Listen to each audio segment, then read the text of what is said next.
आपसे कोई पूछे भारत के सबसे अधिक शिक्षित एवं विद्वान व्यक्ति का नाम बताइए, जो और डॉक्टर भी रहा हो, वकील भी रहा हो, आईपीएस अधिकारी भी रहा हो, आईएएस अधिकारी भी रहा हो, कुलपति भी रहा हो, विधायक, मंत्री, सांसद भी रहा हो, और चित्रकार, फोटोग्राफर भी रहा हो, मोटिवेशनल स्पीकर भी रहा हो, पत्रकार भी रहा हो, संस्कृत गणित का विद्वान भी रहा हो, इतिहासकार भी रहा हो, समाज शास्त्र, अर्थशास्त्र का भी ज्ञान रखता हो, जिसने काव्य रचना भी की हो। अधिकांश लोग यही कहेंगे, क्या ऐसा संभव है? आप एक व्यक्ति की बात कर रहे हैं या किसी संस्थान की?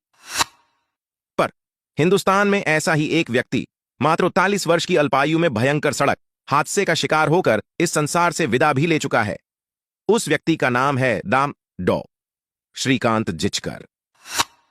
श्रीकांत जिचकर जी का जन्म 1954 में एक संपन्न मराठा कृषक परिवार में हुआ था। वह भारत के सर्वाधिक पढ़े लिखे व्यक्ति थे, जो गिनीज बुक ऑफ रिकॉर्ड में दर्ज है। डॉ. श्रीकांत ने 20 से अधिक डिग्री हासिल की थीं, कुछ रेगुलर कुछ पत्राचार के माध्यम से। वह भी फर्स्ट क्लास, गोल्ड मेडलिस्ट। कुछ डिग्रियां तो उच्च शिक्षा में नियम न होने के कारण उन्हें नहीं मिल पाईं, जबकि इम्तिहान उन्होंने दे दिया था।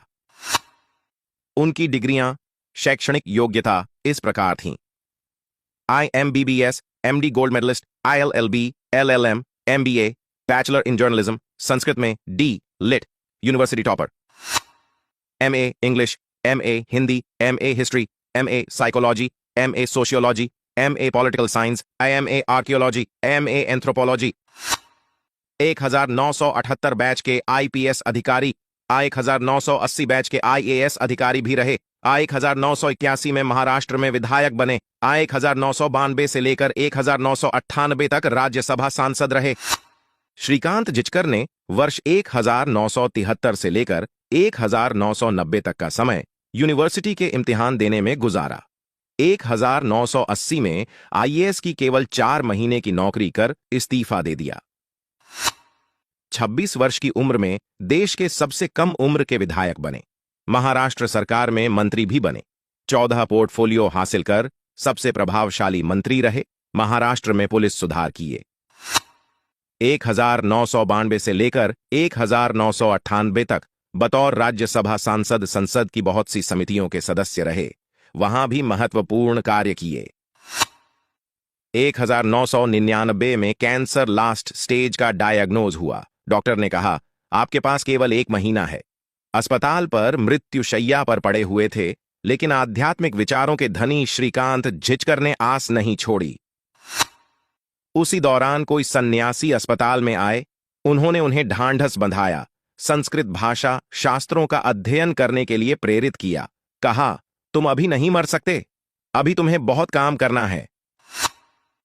चमत्कारिक रूप से श्रीकांत जिचकर जी पूर्ण स्वस्थ हो गए।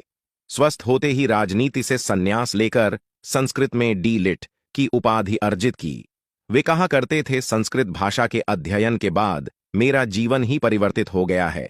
मेरी ज्ञान पिपासा अब पूर्ण हुई है। पुणे में संदीपनी स्कूल की स्थापना की। नागपुर में कालिदास संस्कृत विश्वविद्यालय की स्थापना की, जिसके पहले कुलपति भी वे बने।